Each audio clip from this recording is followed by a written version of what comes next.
Podcast.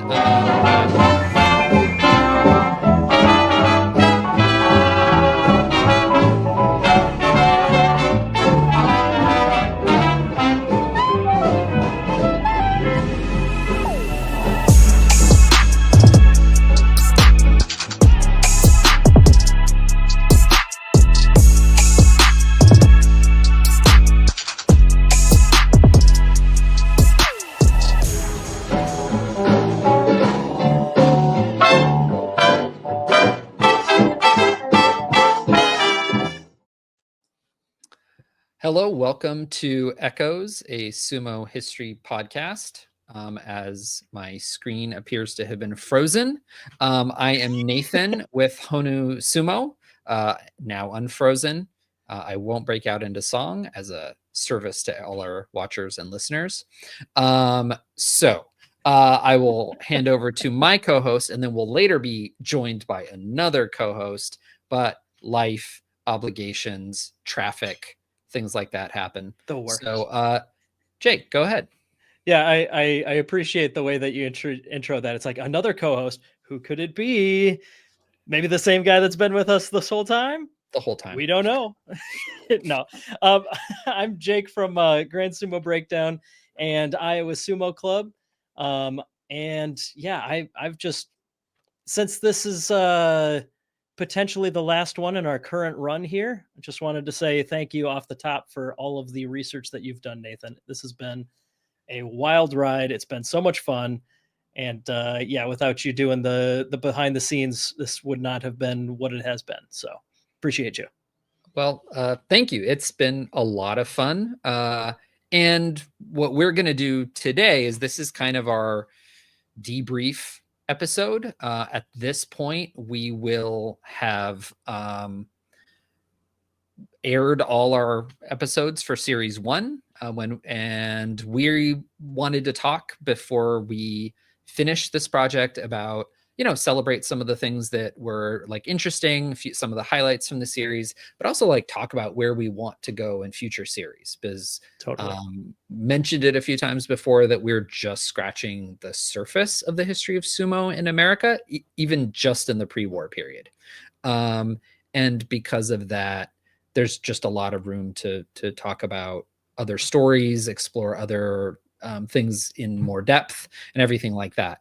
And in case I'm suddenly like distracted or anything, if anybody knows Christina Griffin-Jones, she is helping run this show and she's being super active in the chat, which is just entertaining. And so it's not a problem with her, it's a problem with my ADD where I'm just like, what is this? Oh, who said something to the like, wait, what's happening? So anyway. And Christina's just helping us do the production in the background until JJ's available. Yep. So now she's literally just typing in squirrel over and over and over again. But the fact that I'm noticing that and paying attention to that instead of staying on topic is instead of the completely rigid, like time sensitive outline that we have to go on tonight. You gotta stay focused here, right? Yep.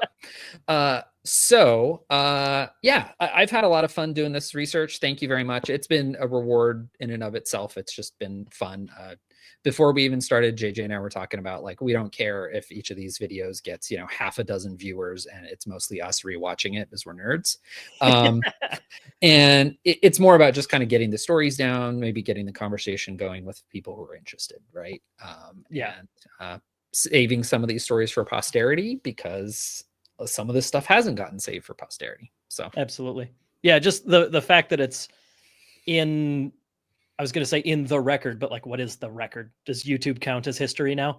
I don't know, but terrifying. That's where I've learned a lot of my history. I got to have those nice, bright pictures if I'm going to pay attention. Right. Yeah. But either way, like you said, it has been a bit of a reward in and of itself, just by nature of what it is. It has certainly helped me understand more of the context, and I think future topics we might explore will do the same. But knowing more of the context of the history of Amazumo, which is so much less documented, so much more casual, I guess. It knowing more of the background of a thing that you like helps you understand that thing you like that much better. Yeah, for sure. Yeah. So like I feel like I understand and have more to say regarding amateur sumo because I know of like what did it look like 100 years ago. Yeah. Yeah.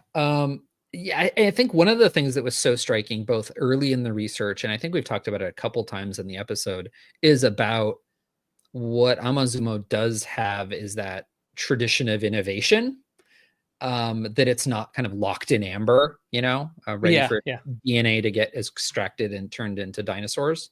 Um, so I know that was very like 1990 whatever 6 reference, but Yeah, that was the movie because the book was a couple years ahead. I knew exactly you were going for Jurassic Park. So I mean mission accomplished. no, and I didn't plan that out, so that's why. um, Man, you're but distracting yourself. oh, perfectly capable of that. We may live with regrets that we didn't have a rigid outline for Nathan to follow. Um, No, I so guess I guess a question for you is maybe we can start off with like some of the loose ends that are still potentially out there because like you've mentioned a number of times over the course of the episodes like somebody was on vacation that couldn't get you into this location to dig through documents, or there's untranslated stuff out there that we need somebody else to help us translate. What are some of the things that you are keeping an eye on, even if the active part of this story is winding down? yeah, so I think definitely early on we figured out that this was just going to be a first series in a whole bunch of series. Um, and partially it's just because there were enough stories that could flesh out kind of episodes and a series just from the internet, just from searching things on the internet. But then in addition to that, there's things like the actual physical objects and material that's at places like the Japanese American National Museum that may not be digitized yet.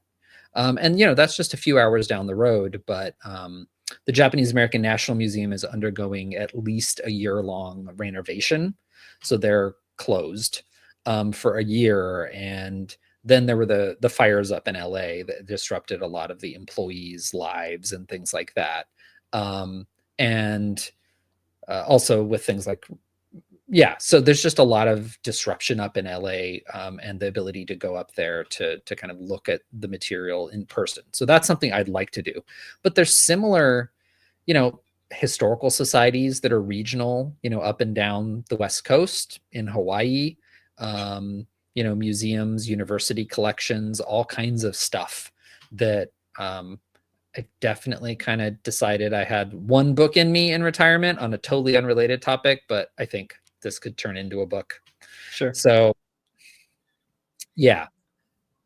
So that's probably the biggest single thing, is starting to dig deeper into actual physical material, traveling and things like that, Yeah. visiting, all that sort of stuff. I'm definitely excited for the other. Hey, there's our mystery co-host popping in. What? Who's this guy? Who knew it could be JJ again? I know. I was surprised. How's it going, JJ? Oh, we can't Okay. hear you. All right. We'll Always take your gotta be silence something. for it. It's Yeah. there's always something. Hey. There's always something. Being late to the show, whatever. I'm Justin Kizert now. No comment. No, we're talking about like loose ends and things that might give us more material on the topics we've already covered. Yeah, I know we've got one expert interview coming up with somebody more versed in the Japanese diaspora in the further north regions of the U.S. So that's personally, that's one thing that I've been very interested in. Just as a northerner, there's really not a lot for me to physically do up here for sumo history. But yeah, especially like we've talked about with Fort Snelling, Fort Savage up in Minnesota, those are places that if there is physical history to do there, that would be I'm certainly well located to go look into that. So I hope that rabbit hole is deeper.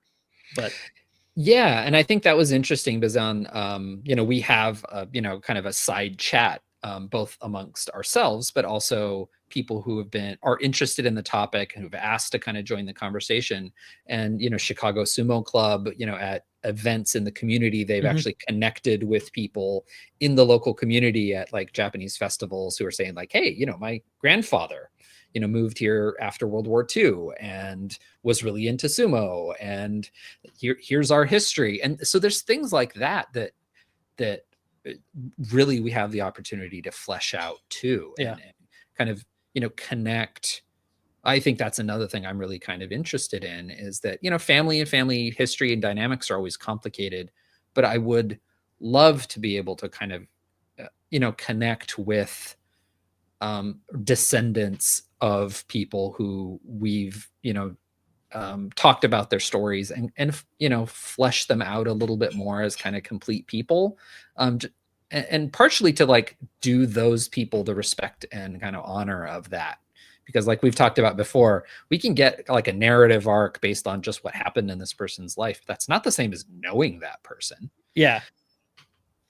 Yeah. And somebody like Bud Mukaye, who we know like 2 things in the last 50 years of his life or whatever, like there's, that's definitely a gap that can be filled if there's, I don't know. There's got to be more, and hopefully us starting to dig a little bit will open up more opportunities. But the fact that there was a actual established, to some degree or another, Chicago Sumo Club, that's really cool. The Midwest season of Echoes may only be like 2 episodes long, but there's more than 0 material out there somewhere. There's more than 0. Yeah. I mean, even if we dive deeper into the Yokozuna that toured around, like if we dug in just a little bit more there and see where he planted those sumo seeds, like I'm sure that's there's some trees there. You know what I mean? Mm-hmm. Yeah. Even if it's looking more broadly, because I haven't really looked at like English language newspapers of, what was kind of the perception of these like famous Japanese figures as they kind of, toured around the US. Were they a blip or were they a big deal? And so that would be an interesting thing. And then what were the, so far we really have focused on just certain Nikkei communities. So what was the kind of broader community? So this is one that like I weirdly have regrets that I didn't actually make a slideshow for this one, because the image I think would just be really interesting. But I'll describe it. There's an image from, I think, sometime in the 1920s of sumo happening, and the men wrestling are all Nikkei, but they're wearing like basically a onesie. Huh. So guess where that sumo was happening? Where? Utah. Huh. That's out of the blue. Huh. Not a onesie, sorry. That might have been disrespectful to LDS viewers. I didn't mean that, but it was just, I just see the picture and I'm like, these guys are really overdressed for sumo. And then I saw the location. I was like, oh, okay. All right. Utah in the 20s or 30s. It's a picture I ran across and I have saved somewhere, but that Japanese American communities outside the Pacific Northwest is definitely an area where there's a lot. There was a lot of sumo in Portland, Hood River, Seattle, and Tacoma. So that would be really interesting, especially since I used to live up in the Pacific Northwest.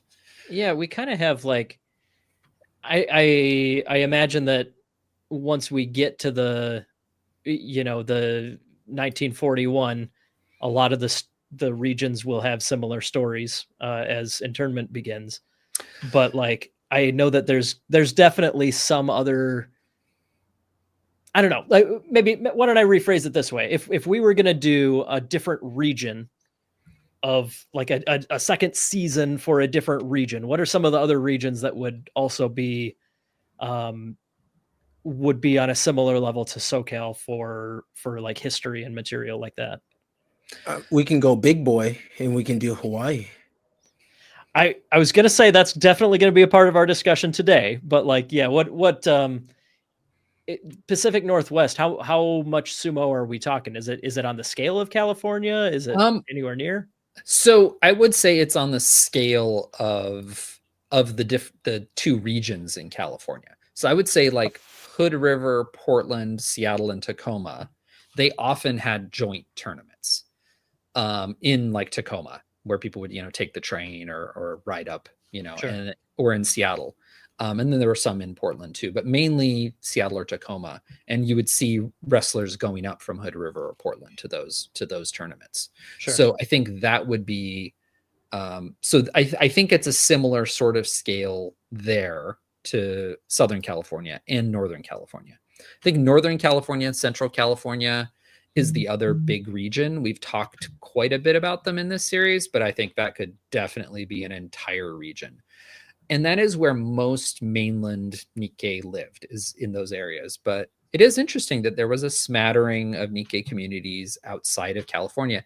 And the other thing that's notable there is they weren't necessarily, they were impacted by removal and incarceration. That was only on the Pacific Coast states. Oh, I gotcha. Yeah. So because of that, for example, we talked about Harley Ozaki and his family. His parents weren't interned. They were in Colorado. So that, that's a different experience. Totally. Yeah. So yeah, there's definitely, I think there could be a whole Northern California series. I know Mitsuga Hamanaka, who we talked about as like the Fresno Yokozuna. He's a guy that I think we could at least do another whole episode. He was like a pro wrestler. He was the California Yokozuna. He got married in the late 1930s, had kids, was interned, with his family. One of his kids was born in the camps. And then he moved back to Fresno after. And then he donated a bunch of pictures later in his life to the Japanese American National Museum himself in the 90s. So that, I think he could totally be an episode. What about New York? Do you think New York? I feel like since it's one of America's biggest cities, it should have been a space, even though I know it's on the opposite side of where they would commute to. If it feels right, it feels like there should be stories there. So there were definitely Japanese Americans in New York, and there was a community, I think there was a newspaper there for a little bit. I haven't looked specifically at the New York material, so I think it's worth looking for sure. But I have a hunch, and this is the thing I find interesting about this. Like, I have a hunch that sumo probably wasn't happening in New York, but that's just a wild guess based on kind of like who moved to New York versus who moved and lived in these like kind of dense Nikkei communities in the West Coast. Because New York in the pre-war period especially didn't exactly have like a Japantown necessarily. And a lot of the people who lived in New York were, they weren't like the rough and tumble type. They were artists. They were working at universities, like they were language teachers, things like that. I mean, not across the board. So it wasn't as much of this like, concentrated community that would have merchants, it would have workers, it would have that sort of thing. It was a bit more kind of like spread out and a bit more probably higher class. Sure. Fewer young men looking to beat the crap out of each other. Yeah. With a permanent location for their community to gather. Yeah. So that's just my hunch though. And I think that's one of the things that is interesting is there's some things that we've run across from before we did this research that were kind of the assumptions and conventional wisdom that we've kind of found out sumo in the camps was more widespread. We also found out that sumo outside Northern California and the Central Valley was more widespread. Right. And so I'm happy to be disabused of that notion and hunch, But I agree though that like the trends that we have learned from doing this show imply that it would be less likely to find something in that environment than in the environments on the West Coast. But yeah, that like I absolutely agree as well. I'd love to be wrong, but it would be a bit of a surprise to find nearly as much history as we have out west. Yeah.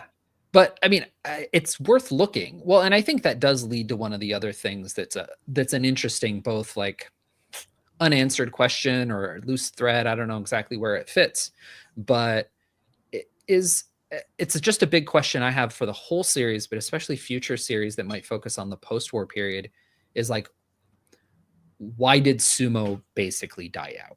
Right? Like there were like the Chicago Sumo Club started. It sounds like the dojo in Sacramento and LA got used for a little bit after the war, but by the early to mid 50s was gone.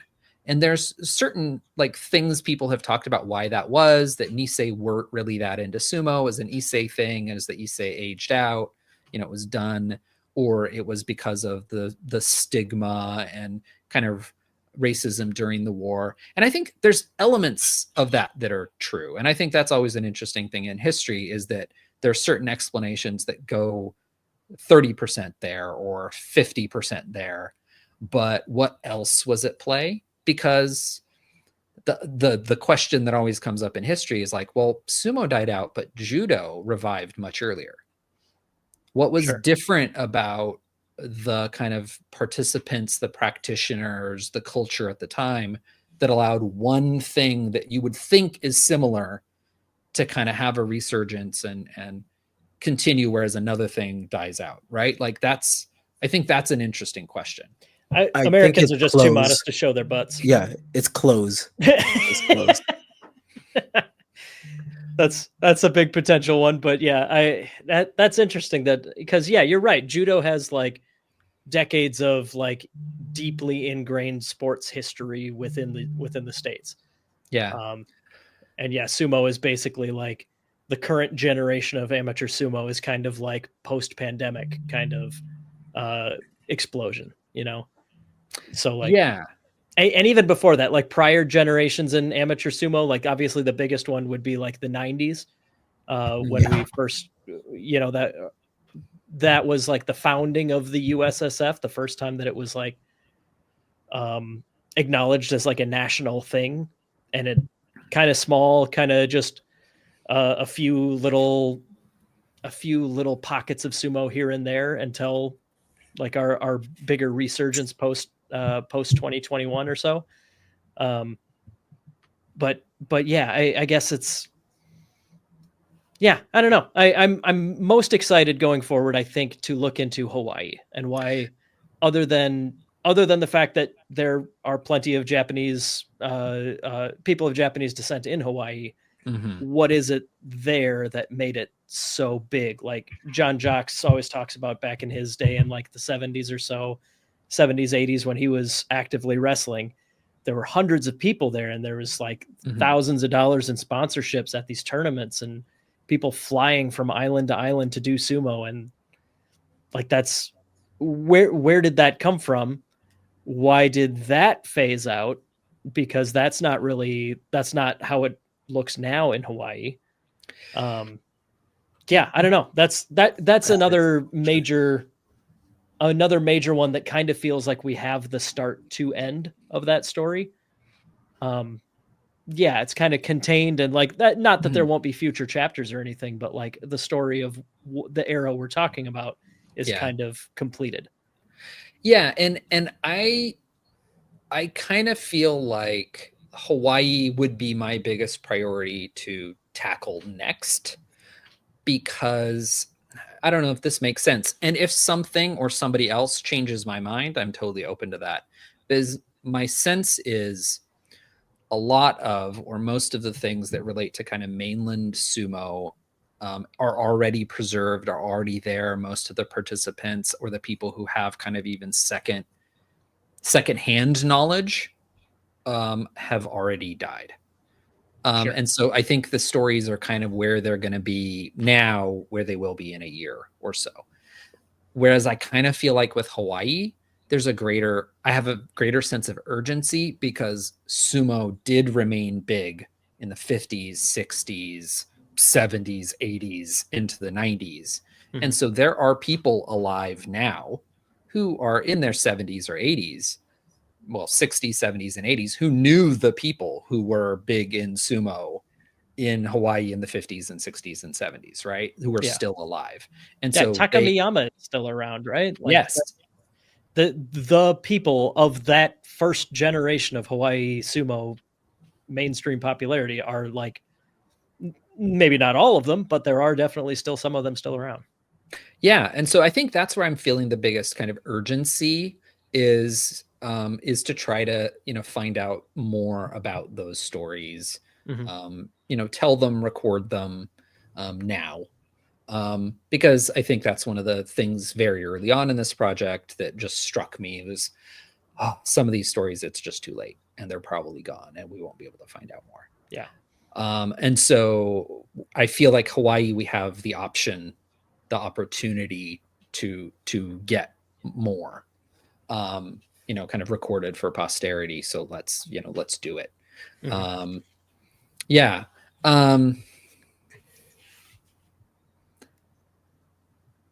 So one other area for me that's big, because we were just kind of starting to talk about this when JJ joined us. It's so rudely interrupted. No, it's not that. Unbelievable. And then I totally just, chase squirrels. And then somebody's car alarm is going off. Have you ever heard a Is it car me? alarm go off and been like, oh no, someone's car is getting stolen? I don't think that thought has ever once No. crossed my mind. It's always, wow, that's an annoying noise. Oh, good Or- Lord, shut that car up. What are you Yeah, doing? Yeah, we All blame the right, car. secret time. That was Yeah. my car. That was my car. Wait, what? Yeah, that was mine. That was mine. I just Okay. stopped the alarm too, but I thought Nathan was commenting on it because it was outside his window. nope, that was me. That was me. I was gonna play it nice and cool and act like What it car? wasn't me. But this is like farting in an elevator. It was me. It was me. You're like, yep. There's only 3 of us, and 2 of us are talking about how annoying it is, and you're like, "Oh, buddy." You're like silent, but car was deadly. So okay, sorry. Wow, we got like 2 squirrels in a row there.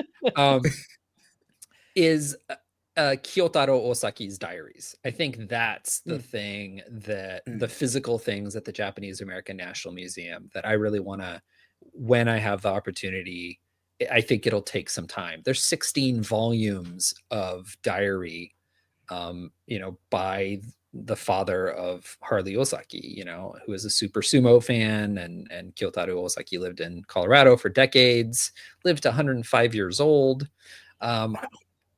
Yeah, I really want to digitize those, be able to share it, and hopefully someday read them and see what stories are in there. So definitely loose thread. I want to chase down. Totally. Yeah. I think one of the other ones, well, actually there's 2 other ones for me, are the 4 or 5 other Nisei who went to Grand Sumo. There's at least 4 I had names of, and somebody in Japan actually reached out to me like, hey, have you heard of so-and-so? They're also in Nisei. I was like, I have not heard of them.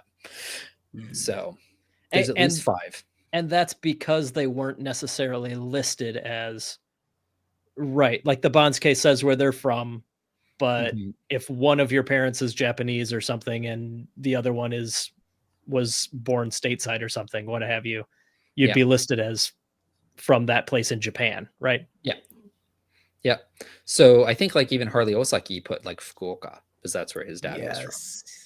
Yeah. Yes. So yeah. So go ahead. Is the last thing the book? Is it the book? The Sumo Encyclopedia? Yes. Yeah, I want to still try to track that down. There has to be some parts of that that's done. And there has to be. So yeah, getting into the National Archives, seeing if there's any like property lists, seeing if there's anything in there, seeing if Teisuke Takahashi's stepkids or son or anybody had a version of it. I hit a dead end with the publisher, but maybe there was a publisher holding on to it. I still want to pursue that. Like the story of the two, and also like, when did he die? Like, he went to Japan in 1945. Don't know what happens to him after that. So yeah, really the sumo taikon story and Teisuke Takahashi, that's a big one that I would want to wrap up that loose end if I can. I have a hunch that'll take years though, but worth it. Sure. That's going to need some boots on the ground in Japan looking for this kind of stuff. Yeah, I think so. Yeah. So what are some weird highlights for you guys? And this is not I swear it's not a fishing for compliments, but just a like, just what were some of the, okay, that was out of left field and weird and surprising. All right. So for me personally, the surprise episode was probably my favorite. Outside of the interviews. The interviews were like absolutely phenomenal. I can't wait for the next interview too, but like, man, those were like top notch, sitting down with professionals in the field. But there's something about using a census to just like look through and figure out, like, it was cool to be Inspector Gadget or Inspector Professor Nathan at that moment. It was fun. Well, I'm glad it worked out, because I was a little like, oh, like, it's so process oriented and my brain can be a scary place. So I'm glad it worked out. Like, I The really process like, is fun. The process is fun. And like, out of all the videos, that was the one that had kind of like the most interaction from the people that are watching. And one person in particular, Brenda, I love you, Brenda. She said that this is a TED Talk. You know? Yeah. Yeah, okay, I could see that. Yeah, because it's almost like you taught us how you did the research and how we could do the research. Yeah, It was Yeah. very informative. Yeah, that was a ton of fun. all right. Yeah, for me, I'm going to steal a little bit because I'm pretty sure we've talked about this in the past, and it's definitely Nathan's idea, but it's stuck in my head now too. The story is like Lord of the Rings in that it's a very good story. It's well put together. There's so many characters, and there's like 2 named women in the whole thing.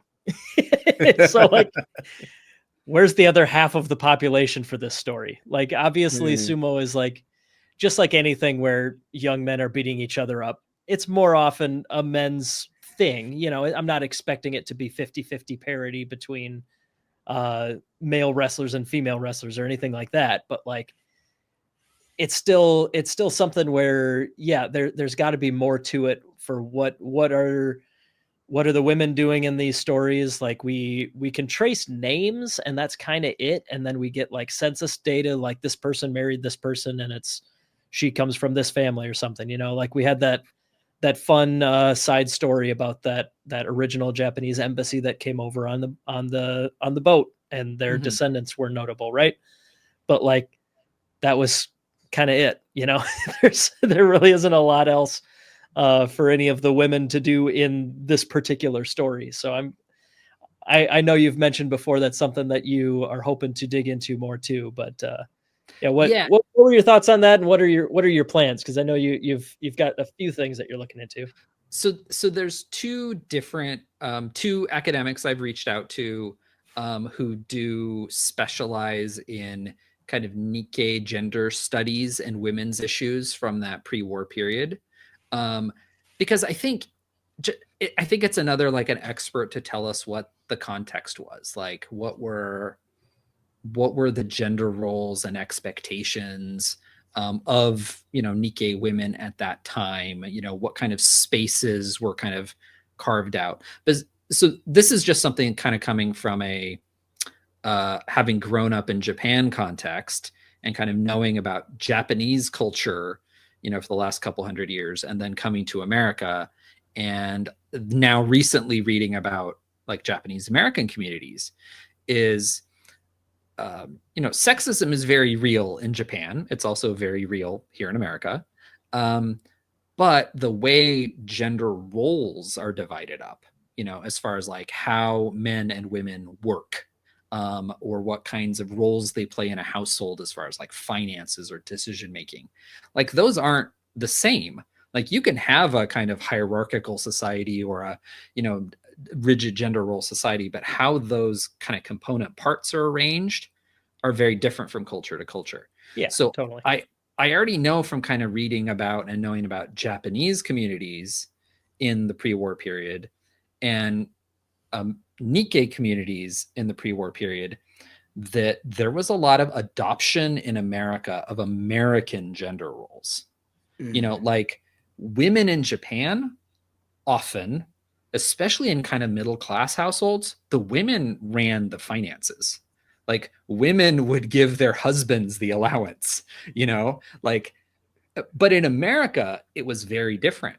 And there was an adoption of kind of American financial kind of practices and household roles and divisions. And in Japan, in a farming community, women worked out in the fields with the men. In American farming, Japanese American farming communities, it was a lot of young male laborers as migrant farm workers, and women played different roles in the community. So like already I know that how Nikkei gender roles played out is different from Japanese. These were Nikkei gender roles. Yeah. So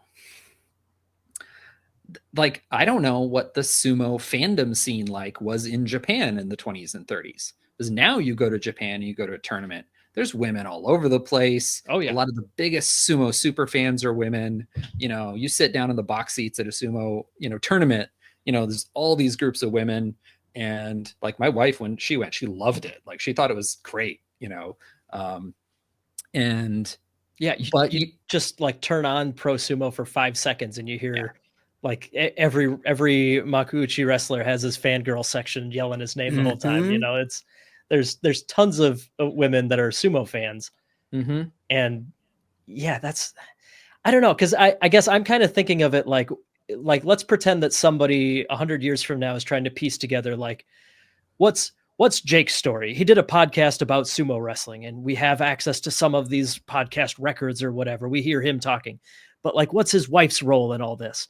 And if that was the question they were asking, it probably wouldn't have all that much interesting to it because she supports me in doing my hobby, but not in any way that's interesting if my hobby was different, Yeah. I disappear to my office for a couple hours in the evenings, and I do a podcast.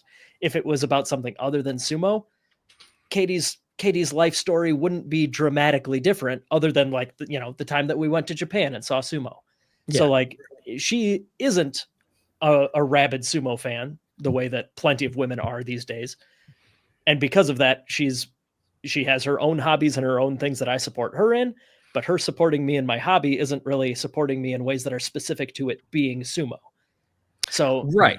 That was kind of the other thought where like, yeah, where are the women in this story? I don't know, doing their own thing. They don't really care that much. Maybe that's just the whole answer. Right. And so I think that's the thing is like, I just want to kind of find out, like, what but we don't know for sure. Yeah. Right. Like what does that absence tell us, and where does it come from? Right. Yeah. Especially while they were in the camps, right? Like what were they doing? Because, idle hands are tools of the devil. So, and it's not like they can go somewhere else. That's the point of the internment camp, right? Yeah. So like, and they weren't put to work, so they didn't have they weren't put into MIS. So like, there's probably like a podcast about people like studying the history of Japanese American, I don't know, needlework. And they're like, but what were the men doing in the internment camps? And like our paths just haven't crossed yet, or whether, or like, I don't know, some other hobby that the women are into. Well, all the men are just out cracking each other's skulls. I mean, so that it distracted me. It's not squirrels, it's fish chasing. But last year, no, I'll get to it. The segue will make sense in a minute. Got it. In a minute. It'll take a little bit of time. So when JJ, Christina, and I went to Manzanar last year, we were actually on different buses. Like we just signed up for different groups going to Manzanar, but we ended up meeting in Manzanar together. But on the bus ride back, because it's like a 4.5 hour bus ride, they played like videos on the bus TVs. And one of the ones was about fishing at Manzanar and how there were men whose job it was to tend to like the reservoir kind of upstream that like fed the area. And some of those guys would like fish in that stream. And then because of the way like water would just wash down through the camp, there'd suddenly be like a creek coming through the camp and a big old hole in the fence. And so people would sneak out of the camp to go fishing up in the Sierra foothills. And then eventually, as things kind of loosened up in the camp and they weren't kind of doing roll calls regularly, there were some guys who went on like 3-4 week long fishing expeditions into the Sierras. So just there's like this whole world of people who do find these like niche stories that are really kind of interesting, but that like ours, they connect to the transitions in camp, the hobbies, recreation, all this kind of stuff. So fish anyway. Yeah, no, that's yeah, because the other thing to keep in mind is that as much sumo as there is in the communities that we have looked into, plenty of other stuff going on too. It's not like all the men were doing sumo and all the women were elsewhere. It's like, no, we're studying like a small community within these small communities. Yeah. Whole lot of baseball. Whole lot of baseball. But it's just baseball. That's not interesting. Whatever. Like let the majority have their boring sports. That's fine. I don't care. We'll keep chasing sumo. Sumo's fun. Thank you. One of my friends was talking about why he didn't like baseball, and he was talking about the pace of baseball, and I was like, wait, the pace of baseball is actually remarkably like the pace of sumo. But anyway, as far 4 as like minutes of absolutely nothing and then like 10 seconds of hardcore action. Yeah. So I was like, if that's your problem, like that's just you're just picking at weird things. I mean, don't get me wrong. I'm a bigger sumo fan than I'm a baseball fan, but I was like, the pacing's just about the same. I'd say that argument holds only if you are watching live makuuchi matches. You go to an amateur tournament, there's more ring time than there's not ring time. Yeah. Oh yeah. But no, point stands. Everybody's allowed their own hobbies, and all those baseball, whatever brain damage led them to liking baseball, like they probably think the same about me and sumo, and that's okay. We'll never get along. I'm not going to throw shade, but I'm going to throw some shade. But here goes. Yeah. Oh man. Yeah. Baseball's been big in Japan, or as long as I know. Is that like something that they acquired from like American occupation? Is that something that that was already there before occupation? Yeah. So okay. Yeah, starting a bit with like missionaries to Japan in like the Meiji period, but then started getting more popular with Kibe and Nisei kind of going to Japan. Sure. But one of the things that's interesting is that before World War II and the tensions with America, it was called beiseboru. And then it's called now is yakyu, because suddenly when America is the enemy and it's an American game, it's got to reband it, make it Japanese. We got to have a Japanese word for it. Yeah. Okay. Yeah. So yeah, yakyu, like it used to be called baseball. Yeah. So I did not know that. That's really cool. Yeah. Not the sport, but the history. Yeah. Obviously. Yeah. So one of the other things I found interesting, because we're kind of talking about like major sports and things like that, is the kind of window into the formation of Ozumo was interesting to me. And like the Shunjen incident, like the sumo strike that almost destroyed the, Sumo Association in its childhood. That's something that I found really it was just weird little breadcrumbs, in American newspapers that just went, whoa, that was huge. That was a crisis. Yeah. So. Yeah, that was, I feel like that's something, like I mentioned towards the beginning of the episode, that like learning this story has helped me understand the modern context better too. And like one of the biggest themes of being a sumo fan in 2025 is that sumo's been around for thousands of years and it like never changes and it's always the same. And like, no, man, we just studied how there was like the concept of the rank of yokozuna and everything is barely 100 years old. The actual company that is like the people running sumo is barely 100 years old. Like it's its 100th anniversary. Yeah. Yeah. Like the actual as it is promotion that runs sumo matches and like makes the money and does all these things. It's the same age as the people in the United States that were doing sumo for fun. And like if you showed a newer sumo fan that picture of the guy wearing you just mentioned him and his name, I'm blanking on his name, the California Yokozuna. He's wearing a belt just like his. Which cat was that one? That was Bodhi. He was sitting on my headphone cable and then pulled it over and then knocked over my water bottle. Oh, Bodhi. But yeah, so now he's knocking over the camera. Like we've had taped I don't know how many episodes, and all of a sudden tonight he's like, "F your." We've had a couple cameos, podcast. But that was something. Yeah, that was like a major antagonist role in this episode. Yeah. No, what I was gonna say though is like, okay, sorry. You're fine. Yeah, sumo being like this ancient, unchanged monolith is like, it's the stereotype, but there's so many asterisks on that statement that like, yeah, learning about amateur sumo in the States and how that interacts and the chaos caused by that, effectively a union forming, led to changes in sumo in California. And that's I really enjoyed seeing how that interaction helps add more context to the I guess I'll say to the exaggeration that sumo is unchanged and steady for thousands of years or whatever.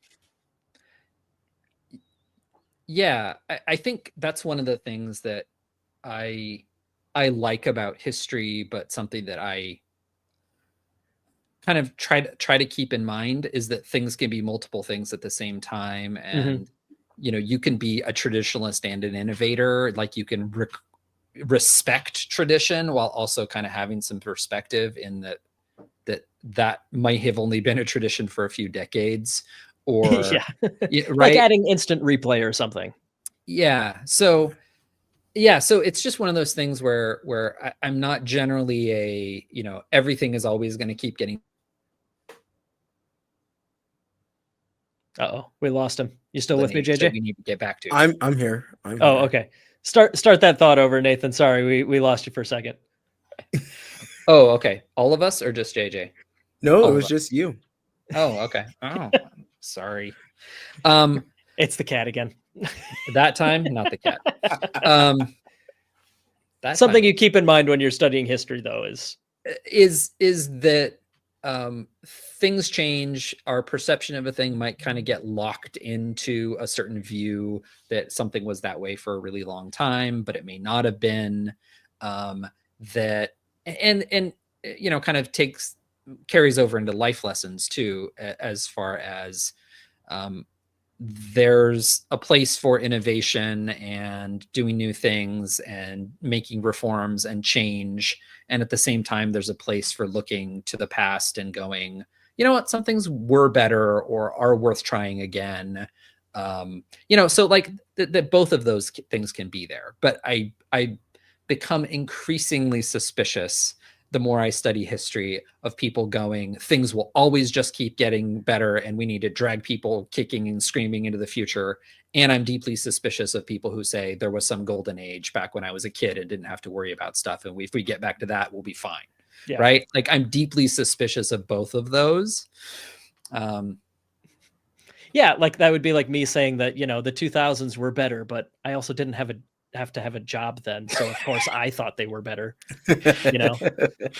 So yeah, I think it's any time you look into history like this, you start with generalizations and you just keep adding asterisks as you learn more about it. And it's like, yeah, every single time, every single thing, everything is always more complicated than it seems and nothing is perfect. Yeah, I appreciate that perspective too, that like there's pros and cons to any time period that you look back at, especially in the 20th century United States. There's so many pluses and minuses to absolutely everything.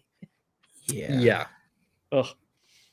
Yeah, that's and confronting that from a historian's eyes as well is healthy, I think, for everybody too. Like yes, it was a war and it was complicated, but was it right to round people up and put them in camps? Like that happened, and that's something that we have to understand and comprehend, that people make rash decisions when they're scared and all that. Yeah, and I think there can be you look back. I don't know. I had it was funny when I was in college. I was a history major and I had multiple history professors. It was a fairly small college, so like the 4 history professors, they all knew each other and argued with each other at lunch, I'm sure. But it would play out in the lectures, where one person was like, "Don't impose your current morality or values back on the people of the past. Like they didn't know or think any better or different." And there'd be another professor who the very next day would be like, "No, even people at that time and place were saying this is messed up." And there was a dialogue about this, and not everybody thought that way. So, we can, look at somebody and say like, "No, that person made the wrong call." And so right. And so that person thought it was okay to own people. I don't need to know the context. That one's kind of pretty firm for me. Yeah. And sometimes, the digging into the history and even the complexity, then you step back every once in a while, you go like, "Nope, still not okay." Right. But it can still be illustrative to learn about it, and this is, I'll be honest, since probably like middle school, this is by far the deepest I've gone into the concept of the internment camps that were set up in the 40s. Like that's something that gets written off in American schools as like a one social studies unit, and then you move on to the next thing. Yeah, like it's like a paragraph. It's yeah, right. It's like, hey, during World War II, we did some shit. You don't worry about it. And then yeah. No, that looking back at your own, well, even calling it your own history, like, no, I only have anything to do with 35 or so years of history at all, but it's still the history of the context of the society that you're in. It's important to know the good and the bad. And yeah, that's obviously one of the bigger bad ones. But yeah, I don't know. I guess I don't mean to ramble, but yeah, digging into something that is often taught very briefly is always eye-opening and helps you understand the context of why some people do some things the way they do them. Well, study how people in the past did things when they were in dire straits, or when they thought they were in dire straits, or what have you. And like, studying what other people have done is so important to understanding what people are going to do. And yeah, we've referenced hardcore history plenty of times, but like that's one of the themes in hardcore history every time is like, those people were just people, but their society that raised them was different. So that's part of why they made different calls. Right. Yeah. So I think that actually is a good segue into one of the other things that I don't think we can talk about our entire kind of bibliography and source material. I think it's definitely, I've created a document, probably add a couple things, and then, maybe we can post it for folks as a resource. But I think like hardcore history is a good, if you, just want a sense of, I've been listening to it too. So I feel okay. Was that something you hadn't done before? Was it? No, I never you? listened to it. You guys were nice. raving about it, so I've just had it playing in the background. But this, I don't know. I'm gonna sound like a jerk saying this. It's far like, from I perfect. Don't usually but get go for it. Spicy. No. It's just I'm gonna sound like an arrogant jerk. Because I've been kind of living that social dynamic and thinking about Japanese culture, the connection to America, the conflict with America for like, since I was yay big. Like most of the kind of insights and things, I'm like, yeah. There just hasn't been a lot like I've like learned as profound insights, I guess. No, I totally get that.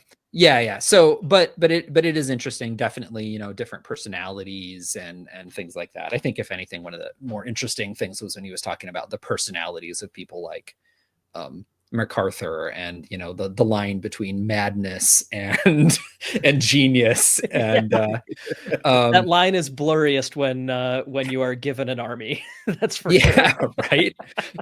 So anyway, so that was interesting stuff. But yeah, so I have been listening to hardcore history. It is, if you want a foundation into the kind of cultures and conflicts and perspectives of the war, the tone of the Pacific War, putting it into context and perspective, it is good. Like, he does it well. I was like, oh, I didn't learn much in that 4 hours. Yeah. It's written as an entertaining audiobook for people that are interested in learning, but not necessarily well learned, I guess. You know, I think that's, if you are studied on a topic, yeah, he's just kind of brushing through the surface in an entertaining way. Yeah. I think so it's no, go ahead. No, it's good. It's well done. I'd like, yeah.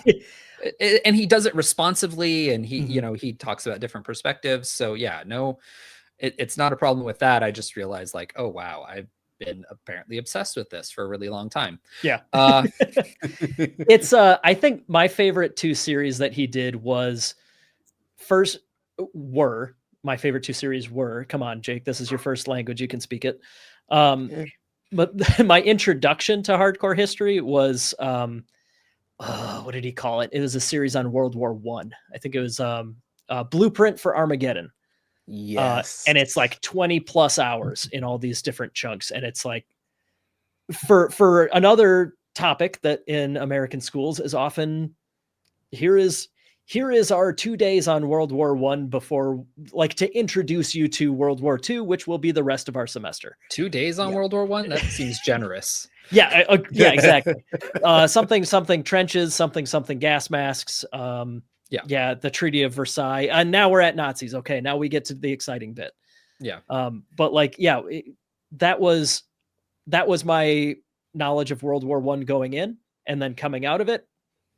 Yeah, now I feel like I probably know more than like 99% of people about what actually happened in World War I. You know, like, that's, if it was something where, yeah, I had studied it a long time or grown up around it, I can understand, like, yeah, of course it's all generalizations and moving quickly through this or that, and it's not particularly groundbreaking, but like, yeah, it's good entertainment to help you get up to speed on something you might not have otherwise known. Yeah. My other favorite one, for absolutely no reason whatsoever, and not because it's super politically relevant, is how the Roman Republic fell to an empire. And that it's one of his earlier ones. I don't know if it's free on like podcast apps or whatever. I think for his older episodes, you kind of have to go to his website and buy them episode by episode or something. But worth buying. I sure think so. I'm pretty sure I own all of his old ones now. But yeah, like the context that he gives into it, and I think that was done 10 to 15 years ago, that series. So he's not being like snarky about like how relevant it is to today. It's just a coincidence that story is awfully familiar if you live in the 2020s. My soapbox aside, hardcore history is excellent if you are uneducated in a topic, or just moderately, I remember studying this in school, and you want to go in and just be entertained for an audiobook worth of time. A+, best thing out there. But yeah, it wouldn't substitute for you going to like physical locations to dig through old pictures and talking to people who were there, like we're hoping to do for the Hawaii story and all that. Yeah. But yeah, highly recommend it to anybody who's interested in just learning history for the sake of learning. Yeah, so Dan Carlin's Supernova in the East is what we're talking about. Supernova in the East is his series about the Pacific War, what led up to the Pacific War, how it played out, all the kind of cultural tensions and decision making, and he's very good at that. I guess you'd call it interpretive, right?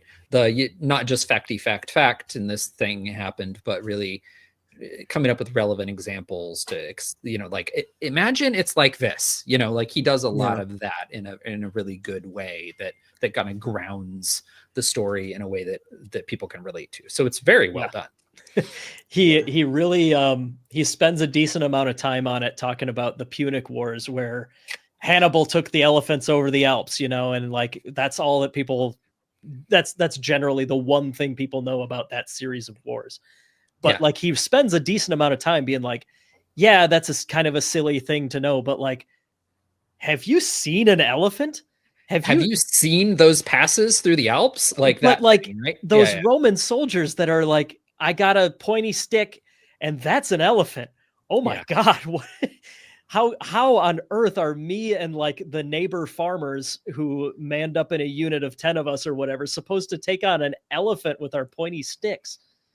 Yeah. Like trying to get examples to like put you in people's shoes is something that's good and not often well done in pop culture, I think, So weirdly, as a window though into how much that infected the kind of Roman and then Italian consciousness now is that my wife and I play a game when we're on vacations in Italy and we're going in like art museums, is how every single battle scene seems to still have elephants in it. We're like pretty sure there were no elephants at that one, but like you gotta have elephants in, some it's just weird. Gotta find some way to make Rome look like the underdog, right?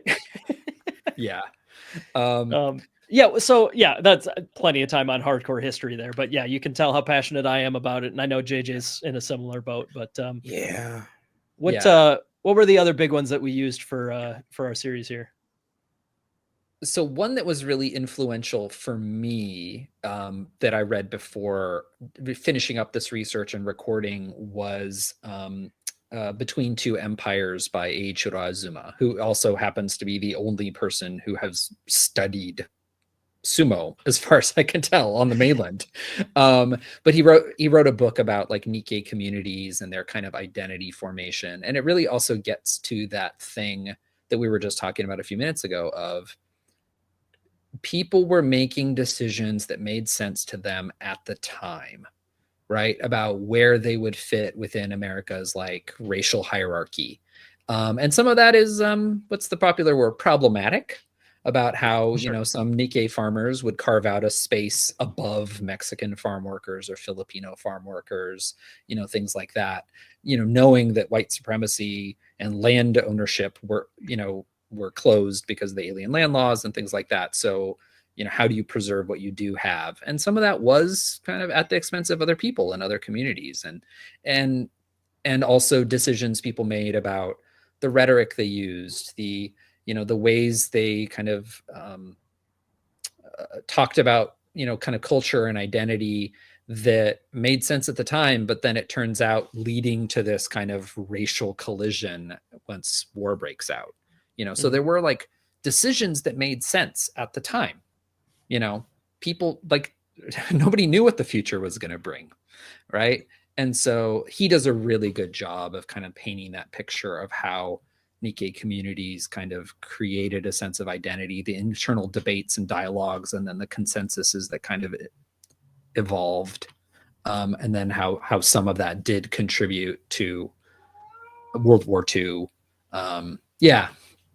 So I think we should also give a big shout out to Densho. Densho was an amazing asset. Almost every photo that we found came from them. And I also want to give a big shout out to the Library of Congress, where I went way too far, way too deep, reading every newspaper that they had from Manzanar. Like, I think I read every year, every month that they were open, which is just a weird version for my ADD to go like, ooh, let me right into that. That was a weird one, but it got really interesting. And there was a lot of baseball, and a lot of bodybuilding, sewing. There was sewing, a lot of sewing, but a lot of baseball. Yeah. And I developed a tremendous love and respect for archivists and just preserving stuff. Like, I know it's like a weird thing that I have. Like, I know it's such a niche thing, and I don't know. it seems terrible, but like I just don't like. I love the preserving of the things just in case people might want it later, because it does help you kind of flesh out the history of a place. And, and it's one of the things that, of all the things to get outraged about, I'm that nerd who gets outraged about, like, blowing up the Bamiyan Buddhas and, ISIS blowing up, Roman and Greek temples in Syria. And there's all kinds of cultural equivalents of that. And I'm like, oh man, just because even the messed up things you don't agree with still tell you something. They still tell you something, and they're still part of the history of that place and the people of that place. Like, even if you don't agree with it. Yeah. So like, blowing up stuff in Syria or the Bamiyan Buddhas, I'm like, oh, yeah. Yeah. Nathan, I feel like you could have been born. There's a range of like 10,000 years where you could have been born and would have the exact same feelings about the Library of Alexandria being lost. I know. Like so I don't know, man. I stay up at night thinking about it sometimes too, but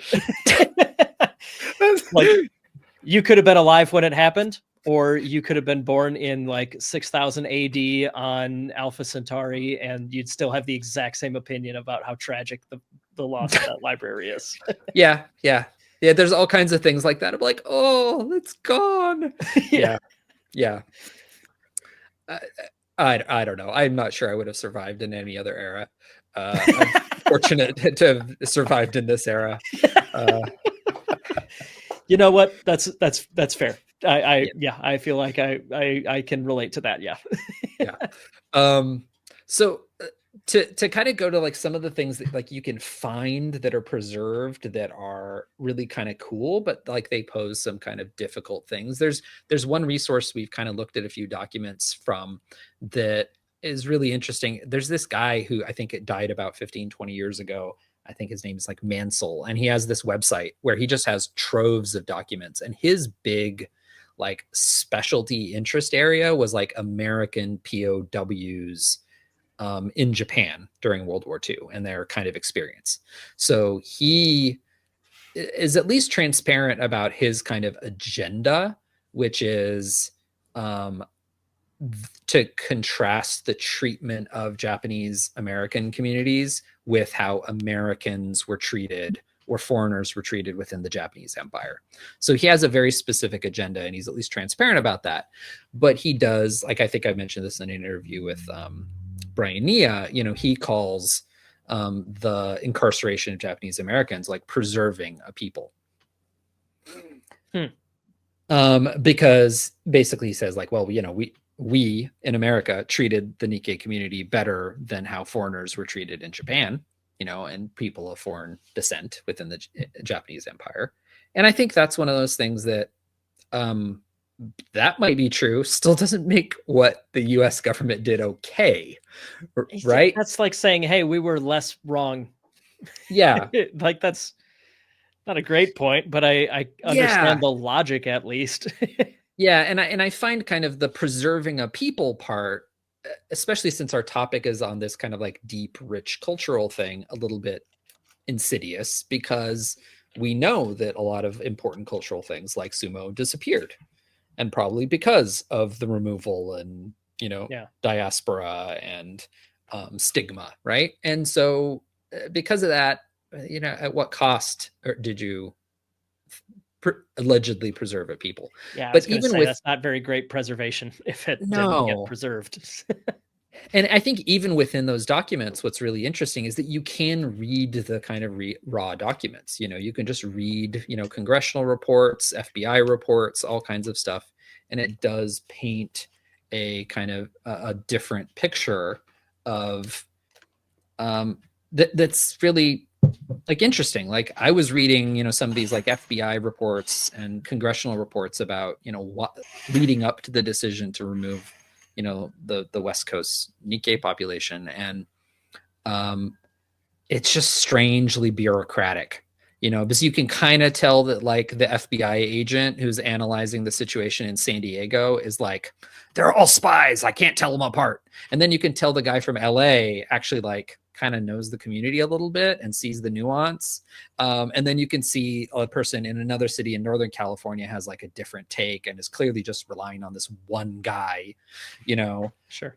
And so it's just really interesting is to like see how these opinions are formed based on what you can tell is kind of this very like niche analysis by specific people. And then, you know, what does somebody like FDR reading these reports latch onto as that's the most important thing that's going to tip the scales. Yeah. And then it has impacts on hundreds of thousands of people. Yeah. And that impact, you know, we can't forget how many people like died and how many children were born and unable to survive, especially like Manzanar. So many children died just because the air quality is bad, because there's dirt and dust flying everywhere, and they just can't breathe, right? So that one was just basically in the middle of a desert, right? Yeah. And even the things that sometimes when you're looking at history, you know, you see pictures of things and then you're just looking at pictures, but then like sometimes you just have to step back and you'll be like, oh, this is a picture of sumo happening in a camp. And then you're like, wait, these are children in American concentration camps.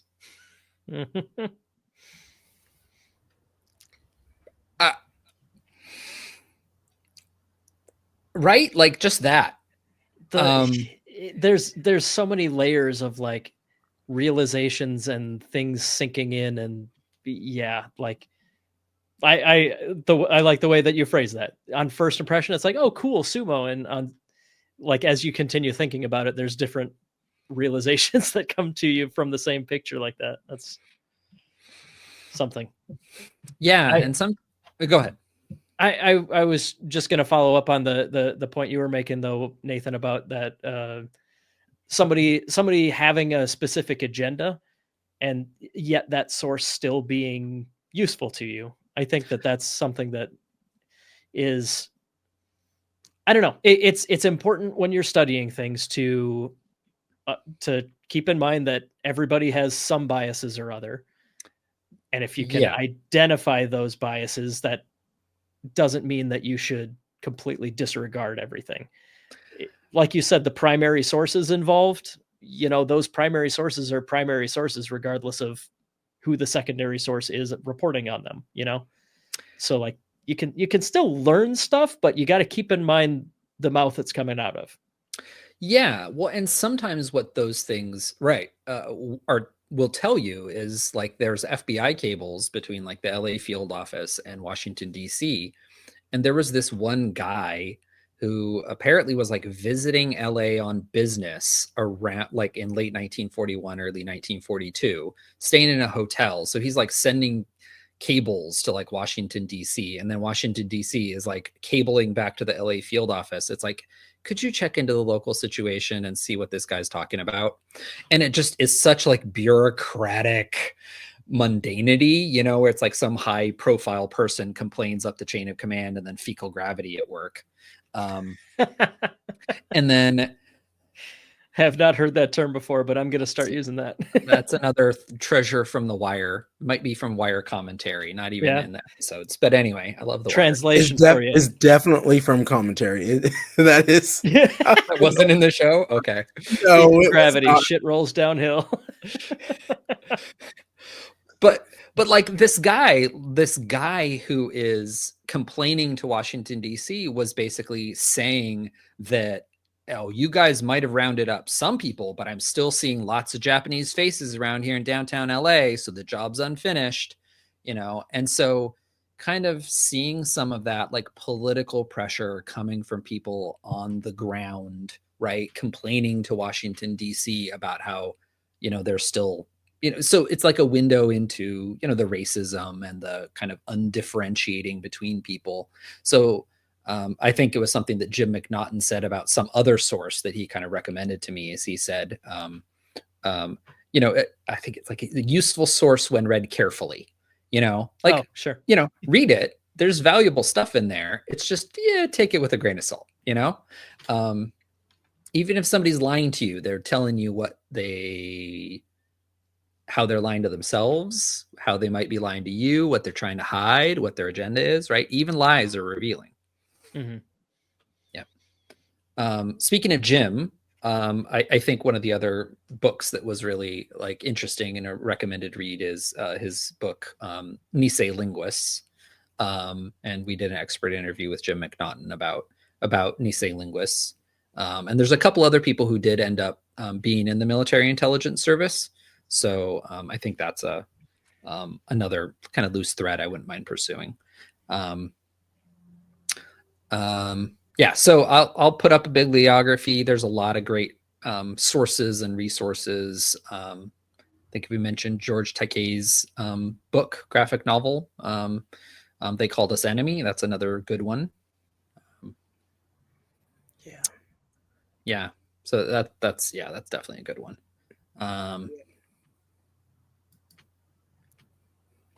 Distracted. It's okay. I think this is a great time to wrap it up, right? And this isn't just like the project's just going to be paused as we do more research. And if I had to guess, we're going to Hawaii. That's where we're going. But we will see. We will see. We have a lot of stuff to do in the back end. We have a couple more things that will be uploaded. So we got nationals to worry about. I'm really trying not to think about that.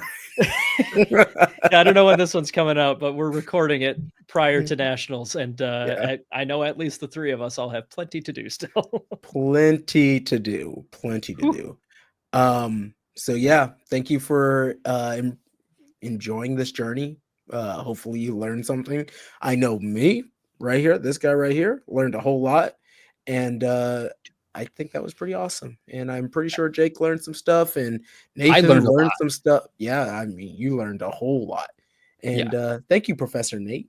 Well, that wasn't, and that was not a brag. That was just a like I knew next to nothing, and then I learned a lot. Like, yeah, you bragged a little earlier. You bragged now. It's okay. You're braggadocious. We love you. Yeah, it's all good. You still haven't hit your like limit. Like I think you're still allowed a little bit more before it gets too far. But yeah, regardless, really appreciate all the work you put into it. Really appreciate JJ with all the production and stuff like that too. It's team effort, and it was a lot of fun. Yep. Thank you. The banging video on the front end.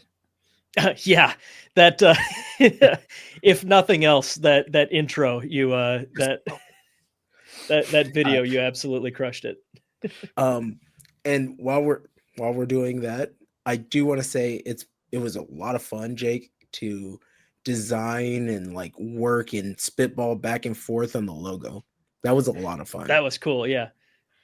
I really was like, oh, okay, so this is what I was looking at. And the first one was like, I don't like it, but this is what my brain is saying. And then you're like, no, how about this? And it went back and forth. And then we found just like the perfect, it was perfect. It was perfect. The first few times you swing at something like that always ends up being like twice as much design as it really needs. And we kept like simplifying it and playing with it until we got something that we all were like, there, that's the concept. That's the one. That was fun. And just podcast stuff in general. Like we both do a whole bunch of this, and other than like random guest appearances on each other's show, we really haven't like collaborated like this. And that was definitely fun to compare notes on how we do stuff. And I think we've both gotten better at it. Yeah, 100%. 100%. So with that, bye everyone. See ya. Bye. Matane.